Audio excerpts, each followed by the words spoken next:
नमस्कार दोस्तों, स्वागत है आपका हमारे YouTube चैनल एडी हिंदी कहानियों में। अगर आप इस चैनल पर नए हैं तो बेल आइकन को प्रेस करें और चैनल को सब्सक्राइब करें। तो चलिए शुरू करते हैं आज की कहानी। कब जाओगे प्रिय? अपना बैग पैक करते हुए अजय ने कविता से बहुत ही प्यार से कहा, उदास मत हो डार्लिंग, आज सोमवार है, शनिवार को आ ही जाऊंगा। फिर वैसे ही बच्चे तुम्हें कहाँ चैन लेने देते हैं।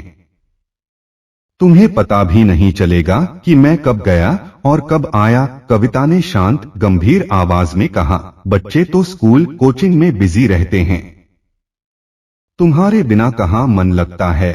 सच में कितना खुशहाल हूँ जो मुझे तुम्हारे जैसी पत्नी मिली। कौन यकीन करेगा इस बात पर कि शादी के 20 साल बाद भी तुम मुझे इतना प्यार करती हो।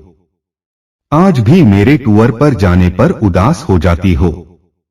आई लव यू कहते कहते अजय ने कविता को गले लगा लिया और फिर बैग उठाकर दरवाजे की तरफ बढ़ गया। कविता का उदास चेहरा देखकर फिर प्यार से बोला, डोंट बी सैड, हम फोन पर तो टच में रहते ही हैं, बाय, टेक केयर कहकर अजय चला गया। कविता दूसरी फ्लोर पर स्थित अपने फ्लैट की बालकनी में जाकर जाते हुए अजय को देखने लगी। नीचे से अजय ने भी टैक्सी में बैठने से पहले सालों से चले आ रहे नियम का पालन करते हुए ऊपर देखकर कविता को हाथ हिलाया और फिर टैक्सी में बैठ गया। कविता ने अंदर आकर घड़ी देखी, सुबह के 10 बज रहे थे। वह ड्रेसिंग टेबल के शीशे में खुद को देखकर मुस्कुरा उठी। फिर उसने रुचि को फोन मिलाया, रुचि क्या कर रही हो? रुचि हंसी, गए क्या पति? हाँ तो क्या प्रोग्राम है? फटाफट अपना काम निपटा, अंजलि से भी बात करती हूँ, मूवी देखने चलेंगे, फिर लंच करेंगे। तेरी मेड काम करके गई क्या? हाँ, मैंने उसे आज 8 बजे ही बुला लिया था। वाह, क्या प्लानिंग होती है तेरी, और क्या भई करनी पड़ती है। रुचि ने ठहाका लगाते हुए कहा, ठीक है, आधे घंटे में मिलते हैं। कविता ने बाकी सहेलियों अंजलि, नीलम और मनीषा से भी बात कर ली। इन सब की आपस में खूब जमती थी। पांचों हमउम्र थीं, सबके बच्चे भी हमउम्र ही थे। सबके बच्चे इतने बड़े तो थे ही कि अब उन्हें हर समय मां की मौजूदगी की जरूरत नहीं थी। कविता और रुचि के पति टूर पर जाते रहते थे। पहले तो दोनों बहुत उदास और बोर होती थीं, पर अब पतियों के टूर पर जाने का जो समय पहले इन्हें खलता था, अब दोनों को उन्हीं दिनों का इंतजार रहता था। कविता ने अपने दोनों बच्चों सौरभ और सौम्या को घर की एक एक चाबी सुबह ही स्कूल जाते समय दे दी थी। आज का प्रोग्राम तो उसने कल ही बना लिया था। नियत समय पर पांचों सहेलियां मिली। रुचि की कार से सब निकल गईं। फिर मूवी देखी। उसके बाद होटल में लंच करते हुए खूब हंसी मजाक हुआ। मनीषा ने आहें भरते हुए कहा, काश अनिल की भी टूरिंग जॉब होती तो सुबह शाम की पति सेवा से कुछ फुर्सत मुझे भी मिलती और मैं भी तुम दोनों की तरह मौज करती। रुचि ने छेड़ा, कर तो रही है तू मौज अब भी। अनिल ऑफिस में ही है न इस समय? हाँ यार, पर शाम को तो आ जाएंगे न? तुम दोनों की तो पूरी शाम रात तुम्हारी होगी। कविता ने कहा, हाँ भाई यह तो है। अब तो शनिवार तक आराम ही आराम। मनीषा ने चिढ़ने की एक्टिंग करते हुए कहा, बस कर, हमें जलाने की जरूरत नहीं है। नीलम ने भी अपने दिल की बात कही, यहाँ तो बिजनेस है, न घर आने का टाइम है न जाने का, पता ही नहीं होता कब अचानक आ जाएंगे। फोन करके बताने की आदत नहीं है, न घर की चाबी ले जाते हैं। कहते हैं तुम तो हो ही घर पर। इतना गुस्सा आता है न कभी कभी कि क्या बताऊं। रुचि ने पूछा, तो आज कैसे निकली? सासू मां को कहानी सुनाई। एक फ्रेंड हॉस्पिटल में एडमिट है, उसके पास रहना है, हर बार झूठ बोलना पड़ता है।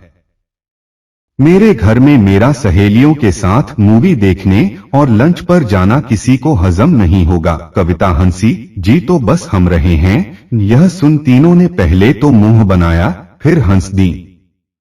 बिल हमेशा की तरह सबने शेयर किया और फिर अपने अपने घर चली गईं। सौरभ और सौम्या स्कूल से आकर कोचिंग जा चुके थे। जब आए तो पूछा, मम्मी कहाँ गई थीं? बस थोड़ा काम था घर का। फिर जानबूझकर पूछा, आज डिनर में क्या बनाऊं? बाहर के खाने के शौकीन सौरभ ने पूछा, पापा तो शनिवार को आएंगे ना? हाँ, आज पिज्जा मंगवा लें। सौरभ की आंखें चमक उठीं। सौम्या बोली, नहीं, मुझे चाइनीज खाना है।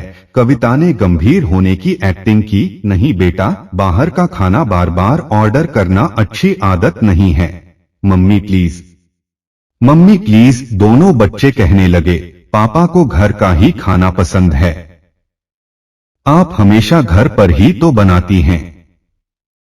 आज तो कुछ चेंज होने दो। कविता ने बच्चों पर एहसान जताते हुए कहा, ठीक है, आज मंगवा लो, पर रोज रोज जिद मत करना।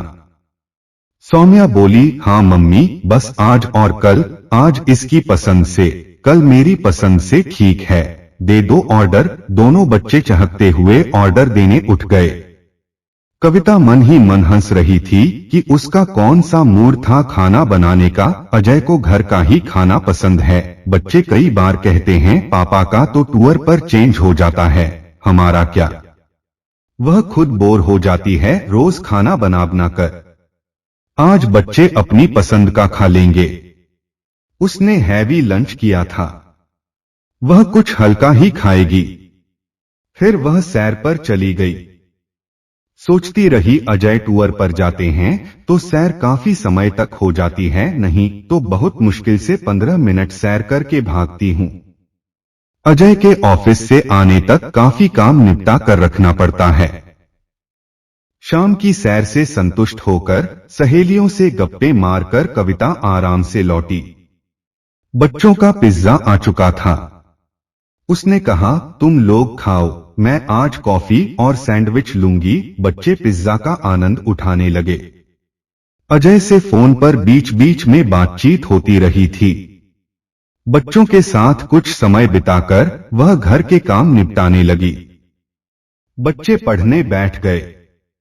काम निपटाकर उसने कपड़े बदले, गाउन पहना, अपने लिए कॉफी और सैंडविच बनाए और बेडरूम में आ गई। अजय टूर पर जाते हैं तो कविता को लगता है उसे कोई काम नहीं है। जो मन हो बनाओ खाओ, न घर की देखरेख, न आज क्या स्पेशल बना है जैसा रोज का सवाल। गजब की आजादी। अंधेरा कमरा, हाथ में कॉफी का मग और जगजीत चित्रा की मखमली आवाज के जादू से गूंजता बेडरूम। अजय को साफ सुथरा चमकता घर पसंद है। उनकी नजरों में घर को साफ सुथरा देखकर अपने लिए प्रशंसा देखने की चाह में ही वह दिन रात कमरतोड़ मेहनत करती रहती है। कभी कभी मन खिन्न भी हो जाता है कि बस यही है क्या जीवन? ऐसा नहीं है कि अजय से उसे कम प्यार है या वह अजय को याद नहीं करती, वह अजय को बहुत प्यार करती है। यह तो वह दिन रात घर के कामों में पिसते हुए अपने लिए कुछ पल निकाल लेती है तो अपनी दोस्तों के साथ मस्ती भरा, चिंता से दूर, खिलखिलाहटों से भरा यह समय जीवनदायिनी दवा से कम नहीं लगता उसे। अजय के वापस आने पर तन-मन से और ज्यादा उसके करीब महसूस करती है। वह खुद को उसने बहुत सोच समझकर खुद को रिलैक्स करने की आदत डाली है। ये पल उसे अपनी कर्मस्थली में लौटकर फिर घर गृहस्थी में जुटने के लिए शक्ति देते हैं। अजय महीने में 7-8 दिन टूर पर रहते हैं। कई बार जब टूर रद्द हो जाता है तो ये कुछ पल सिर्फ अपने लिए जीने का मौका ढूंढते हुए उसका दिमाग जब पूछता है कब जाओगे प्रिय, तो उसका दिल इस शरारत भरे सवाल पर खुद ही मुस्करा उठता है। आपको हमारी यह कहानी कैसी लगी कमेंट करके जरूर बताएं और दोस्तों वीडियो को लाइक करें और शेयर करें। Thanks for watching this video.